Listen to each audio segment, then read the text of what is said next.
Now the trick to getting the best result is to let your body heal.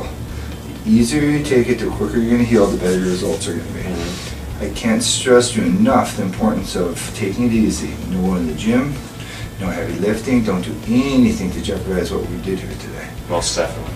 The easier you take it, the quicker you heal, the better the results. And I can't stress to you enough the importance of it.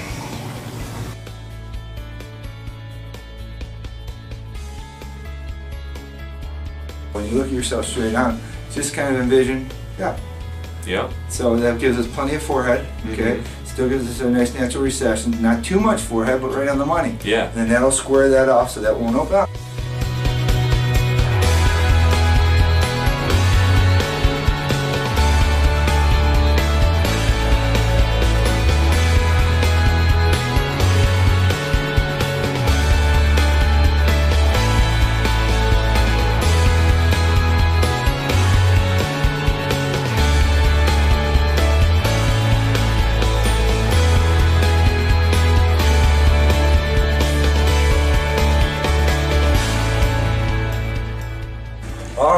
We just got done harvesting Ryan's donor here. We initially pulled out, if you look over here, about 30 square centimeters of tissue. 30 square centimeters of tissue will yield us about 6,000 plus hairs. What I want you to look at now is I want you to look at the amount of transaction. So we're looking at the strips, and now we're trying to see if we cut any follicles. So I just harvested this donor. A transected follicle means a hair is cut. So the bulb, here's the bulb of the follicle, and then here's the follicle itself. So if a hair is cut, you'll see a cut hair. So from the top to bottom intact. You'll notice there's not any transection. Here's the transected hair, there's a transected hair, that hair is cut. But if you follow this strip, you'll see that the strip has virtually no transection, and this is what separates me from everybody else who does hair transplants with the strip technology, is I don't transect the follicles. Bulb follicle, everything is intact, okay? This is what makes the yield higher. There's no way around it. When you're harvesting donor hair, you will transect some follicles, period. I don't care who you are. You could be the best in the world, you're cutting follicles. There's no way around it. Now, the best doctors are going to have the least amount of transection. They're going to get you your highest yield.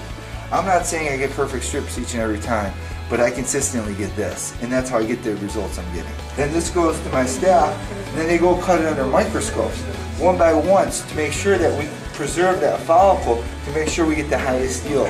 And that's how we're maximizing our result. We're moving as much as we can move, we're cutting it, taking it out perfectly, then we're dissecting it under magnification to get perfect grafts.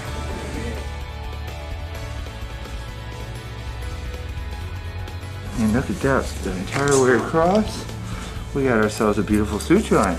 Now you can see that underneath here, okay, that's where we harvested the donor. So as I do all my follow-ups, I'm always showing the patients where I start. Now you can see how I took it out. Now you'll be able to see the suture line. That goes the entire way across. Hair covers up on top of hair, so once again, now you can see it hidden under the hair. So the hair covers up on top of the hair, that suture line, so you can't see anything at all. This is just wet. When that's dry, that'll fall just nicely and you won't be able to see anything. There's that suture line, the whole way around, all the way as far as I can get them. So from one side to the other side, as long as I can go, as wide as I can go, I get what I can get, and all that's going to be in our areas up top. So right now we're creating the hairline with the tiny little one hair grafts. In a moment I'm going to show the camera what these individual grafts look like. I already showed you how the strips came out. The strips came out perfect. We got an extremely high yield. We're going to get running a lot of hair. And then once the hairline's done, I'm going to start filling it with some density grafts. The density grafts are the multiple follicular unit grafts, which are 2 or 3 of the bundles naturally grouped together, which allow me to achieve more density from a patient. And that's the main thing that I'm doing differently than everybody else, and that's what I want the rest of the industry to do. Are these multiple follicular unit grafts. I will get you as much hair as I possibly can get you. And then it's up to you from there to take care of it. One of the biggest things I thought was really neat too, checking out your site, was that the guy who had the burn yes, victims with the water, yes. And how, you know, it's on your site, I think you were saying that people said that it could never work for him. He was told time and time again no one wanted to touch him. because of his scars. And, and you can't tell now. I mean, it looks... One of the things I do, and I have no problem with this being on the internet or someone hearing it, if someone has a good sob story, like Raheem's, okay, I do their case for them gratis, no charge. Because if they really have a real story, I'm not talking about cosmetic hair loss, I'm talking about hair loss from a trauma. Like we help vets out, military vets, a guy just got shrapnel, blew his eyebrow off, I restored his eyebrow for him. I recently had a young lady that got burned in a house fire, I restored her hair for her. So anybody's got a good story like that, I'm more than happy to help out. Yeah. So that's one of the things that Raheem was one of those cases. Okay, so we showed you what those strips look like once they were harvested. Now I'm going to show you what they look like once they're dissected. What you're looking at here is a one-hair graft. This is the bulb of the follicle. That's the follicle itself. This is a follicular unit. A follicular unit could have 2 hairs. A follicular unit could have 3 hairs. A follicular unit might even have 4 hairs, depending on the density of the follicular unit. A multiple follicular unit graft will have 2 or 3 of those follicular units in it. We don't implant these. We're just showing you how it works. So the follicular unit goes behind these little 1-hair, 2-hair grafts to create more density. As you can see, this has double the amount of hair than these have, which creates double the density, and still will get the natural appearance. So just ignore this top row and notice the difference of how this is double this. This here is double that. So if I were to split that, I can create this. So the more I dissect a follicle up, the more grafts I get, but in actuality I get less hair. So that's why we want to keep these grafts intact to create that density. That's why we call them density grafts. These are for softening, to make a soft natural hairline 1 hair at a time. These are to transition into the density grafts, and here's where we get our density. Okay, Ryan, we're almost finished with your procedure today. So far, how do you feel about it? How's your day been? Yeah, it's been really good. Really good. I feel very comfortable. There hasn't been any pain. We were talking about the different grafts and where we go and how we implant them. These 1-hair grafts go in the frontal hairline all the way around in the entire hairline, so that way it looks super soft and super natural. The 2, 3-hair grafts will go behind the 1-hair grafts to blend in behind it to create a little more density.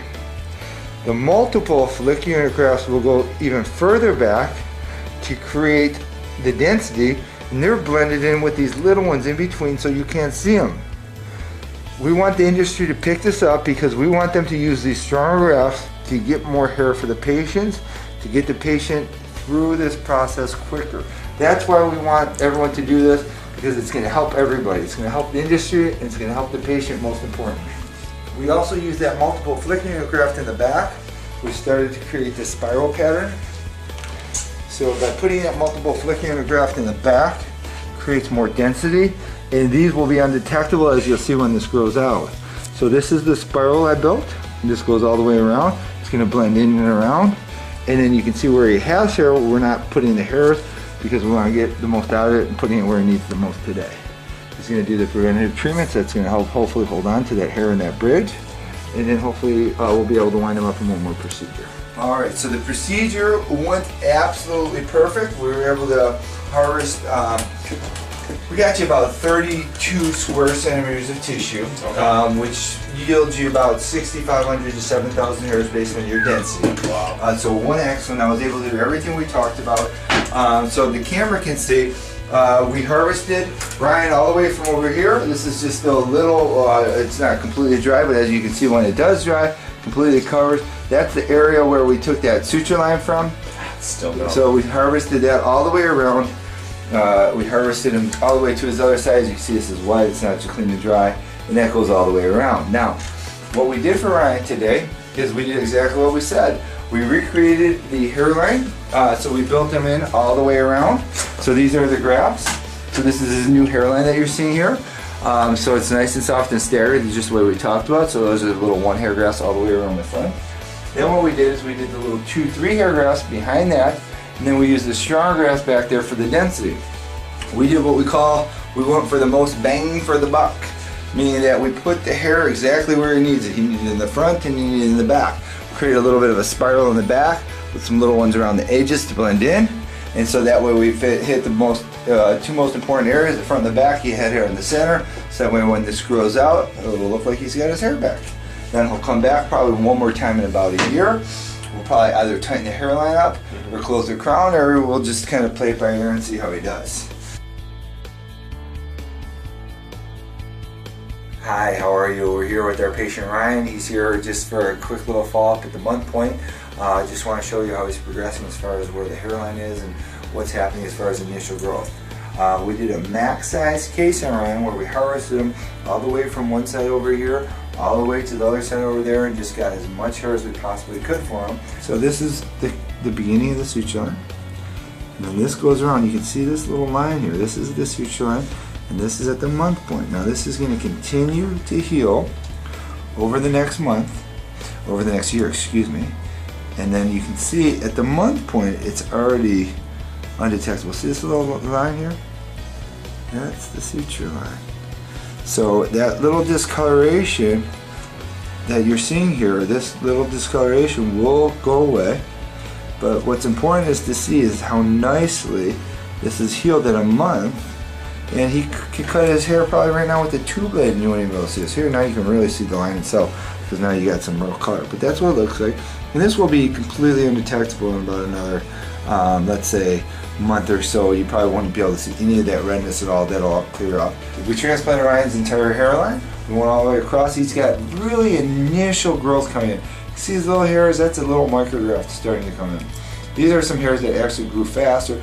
In general, it takes a solid 3 to 4 months for all the initial hairs to start to grow on the first transplant, and then those hairs have to grow out at a ½ inch a month thereafter. We transplanted Ryan's crown, and then we created a spiral that follows the natural pattern of his hair. So this little area that's open now, you're not going to be able to see in a few more months once the hairs start to grow in. And how was the whole process for you? How'd everything go? It was very good, very smooth.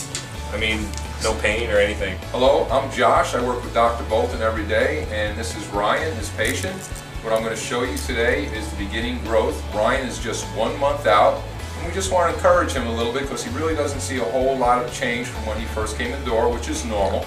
You don't really see much of a change for 4 to 6 months. But this is a tool that we use to show that yes, there are hairs growing, and usually quite a bit. So this is 50 times magnification.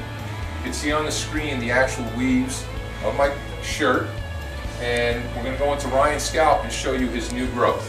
So just stay out of the way of the screen. We're going to go into Ryan's hairline, his frontal hairline. Dr. Bolton transplanted his whole area of loss from front, the 2 areas that are exposed where he's thinning and balding, and the back. So let's go into that frontal hairline, look on the screen, and see his new hairs that are starting to grow. So let's focus in here. Those short little hairs that you see just emerging from his scalp are brand new transplanted hairs. And he's actually got a lot of new growth in his frontal hairline. That is a beard length hair. They're not really doing anything because they don't have their length, they don't have their width, the maturation is not complete, but it will continue to improve over these next months.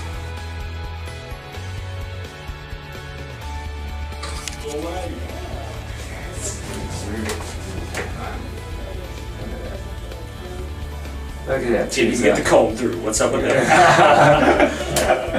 Let's see. Wow, look at that.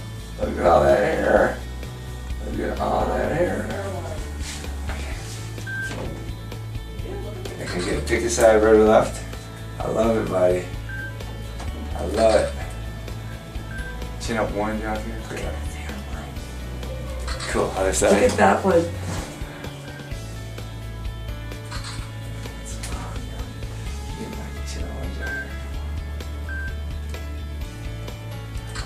Towards the back wall. I chin up a little bit here.